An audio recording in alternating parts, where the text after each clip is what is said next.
El Consejo está estudiando un proyecto de acuerdo del alcalde Enrique Peñalosa para reformar la salud en Bogotá. Y el Polo Democrático Alternativo ha anunciado ya en varias ocasiones su oposición, su voto negativo a esta iniciativa. Quiero aprovechar estos minutos para compartir con ustedes las razones por las cuales el Polo está exigiendo que este proyecto se hunda en el Consejo de Bogotá. Son dos razones gruesas, una que tiene que ver con los problemas de forma y otra que tiene que ver con los problemas de fondo de esta propuesta. Los problemas de forma tienen que ver con el trámite tanto ilegal como antidemocrático con el que se está adelantando la discusión de este proyecto de acuerdo.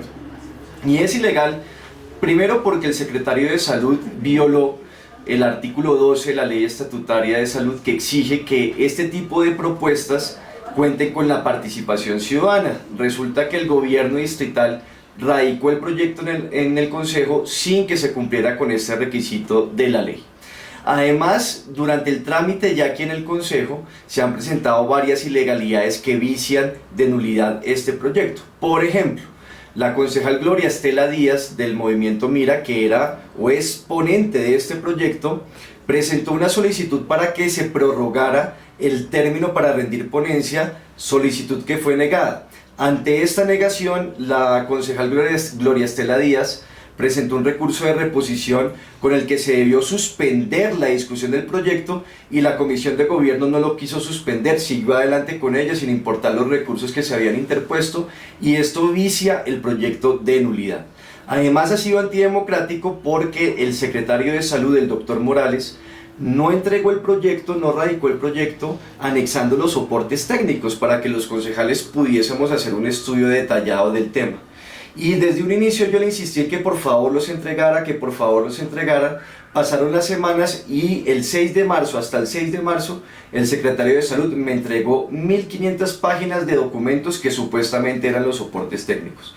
Y me los entregó, estas 1500 páginas me los entregó 2 días antes de que se votara el proyecto en primer debate. O sea, 2 días para estudiar 1500 páginas, eso es imposible, y eso impide que podamos hacer un análisis serio y tomar decisiones que se sustenten en criterios técnicos. Por lo tanto, se violaron las normas básicas de cualquier trámite democrático.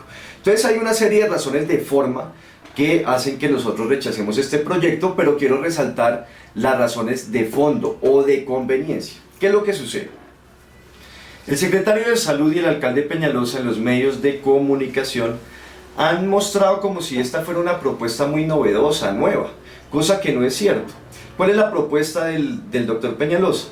Que los 22 hospitales públicos que actualmente existen en la ciudad se fusionen en 4 empresas sociales del Estado, o sea, en 4 hospitales.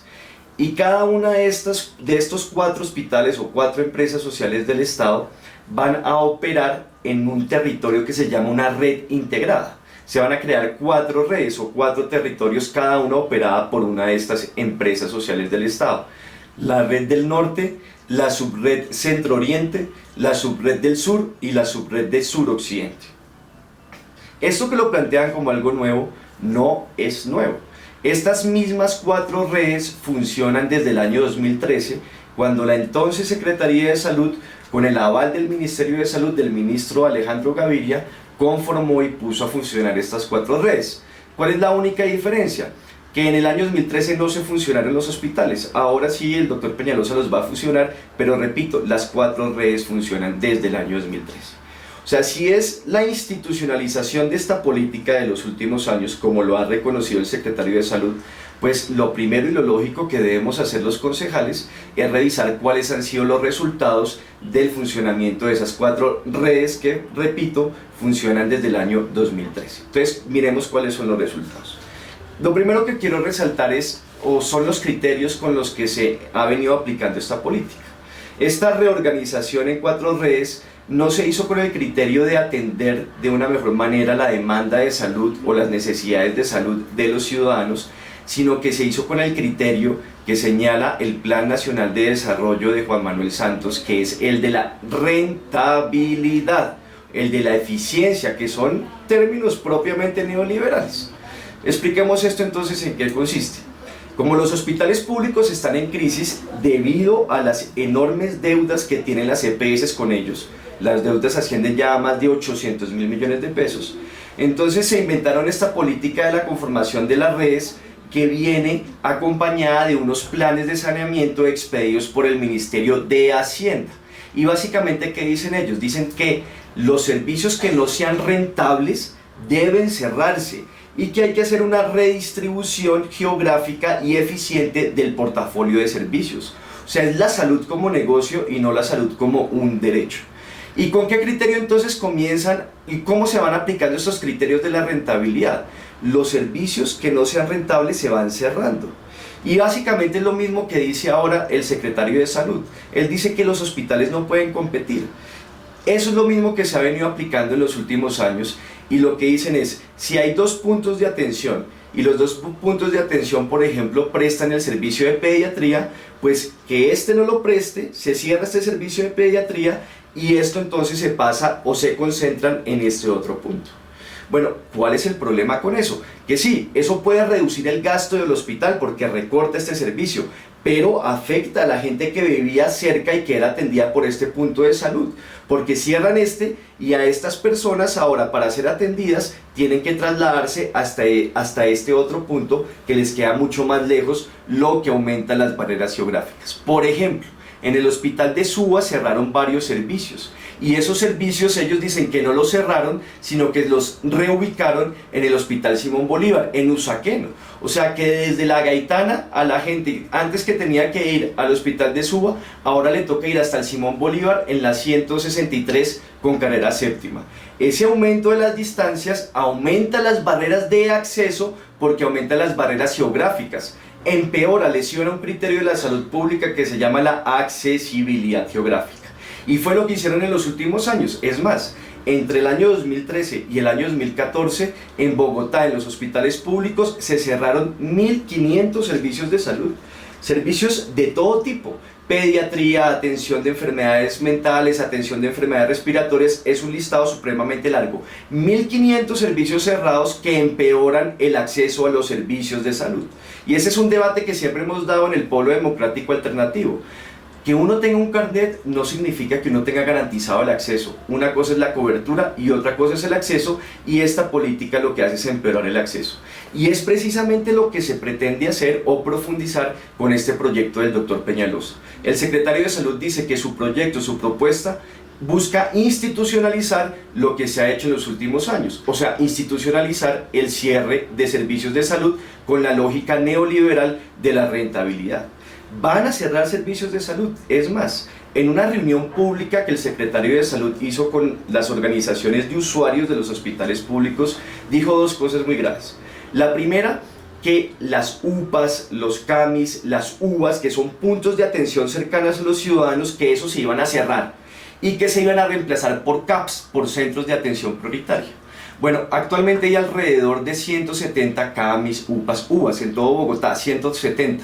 Y él está proponiendo que esos 170 puntos van a ser reemplazados por 40 CAPS, o sea, 2 por localidad, cuando que hay localidades que son más grandes que las ciudades medianas que hay en el país. Eso va a empeorar el acceso. Bueno, lo más grave es esto. En esa misma reunión la gente le protestó y le dijo, oiga, nos van a cambiar 140 puntos de atención por 40, eso va a afectarnos. Y el secretario contestó lo siguiente, no se preocupen, les toca 2 por localidad, ahora rifamos dónde van a quedar. Esos son los criterios técnicos que utiliza el secretario de Salud y el alcalde Peñalosa para definir en qué puntos y en qué sitios deben localizarse los puntos de atención de salud. Muy mal, lo que demuestra que esta propuesta no tiene un fundamento técnico y que lo único que se pretende es mitigar la crisis financiera de los hospitales públicos, empeorando el acceso a los servicios a la gente. La propuesta tiene 2 o 3 cosas adicionales que son muy graves. En primer lugar, amenaza la estabilidad laboral de miles de trabajadores. El secretario dice que no se van a eliminar los cargos de planta, y resulta que el 80%, más de 20.000 trabajadores de los hospitales públicos son tercerizados. Son contratados en pésimas condiciones mediante órdenes de prestación de servicio, por lo tanto no hacen parte de la planta y por lo tanto se podrían ser despedidos de acuerdo con esta propuesta de reestructuración administrativa. La empresa también empeora la participación ciudadana. Hoy cada junta directiva de los hospitales tiene 2 representantes de las comunidades. Como son 22 hospitales, hay 44 representantes de las comunidades. Con esta propuesta, como solo van a quedar 4 hospitales, entonces solo va a haber 88 representantes de las comunidades, de los usuarios, de los pacientes. De 44 pasamos a 8, cosa que es supremamente grave. Y un último punto, y es que la propuesta profundiza la privatización. Señala el proyecto que se va a crear una nueva entidad que va a estar dedicada a orientar, a direccionar las compras de insumos de los hospitales públicos. Eso técnicamente quiere decir que van a crear un mercado mayorista de insumos para los hospitales públicos, cosa que bajo la lógica de la economía de escala uno podría decir que es una política correcta. Sin embargo, y aquí hay un enorme pero, en esa nueva entidad se permite la participación de cualquier tipo de entidad privada sin ánimo de lucro. Entonces el secretario dice, no se preocupen que es sin ánimo de lucro, entonces ahí no va a pasar nada. Bueno, yo les recuerdo una cosa, hay muchos negociantes de la salud que aparecen como si fueran entidades sin ánimo de lucro. Saludcop, por ejemplo, era una cooperativa que supuestamente es sin ánimo de lucro. Las cajas de compensación familiar supuestamente tienen el rótulo de que son entidades sin ánimo de lucro y están metidas en el negocio de la salud porque controlan o son dueñas o participan en la participación accionaria de EPS. O sea que esta nueva entidad, al abrirle la puerta a estas empresas privadas, lo que hace es permitir que empresas con relaciones muy estrechas con las EPS incidan en las compras de los insumos de los hospitales públicos. Es un proyecto totalmente desastroso, dañino para la ciudad, y por esa razón desde el Polo les estamos extendiendo una cordial invitación a todos los ciudadanos a que manifestemos nuestro rechazo a esta propuesta para evitar que las mayorías del gobierno de Enrique Peñalosa en el Consejo de Bogotá la aprueben aprovechando esa gran mayoría que tienen. Podemos evitar que esto pase, podemos evitar que esto suceda, que se sigan cerrando servicios de salud. Necesitamos es unirnos y ejercer un derecho democrático como es el derecho a la movilización ciudadana, pacífica, civilizada. Pero además no nos quedemos ahí. Estamos también invitándolos a que continuemos fortaleciendo la lucha para exigirle a Juan Manuel Santos, al jefe del modelo de las EPS, que deje de defender el negocito de estas empresas privadas y que haga una reforma estructural y cuyo primer punto de esa reforma estructural sea la eliminación de la intermediación financiera de las EPS y que se instale un modelo en donde la salud no sea un negocio, sino que realmente sea un derecho de los ciudadanos.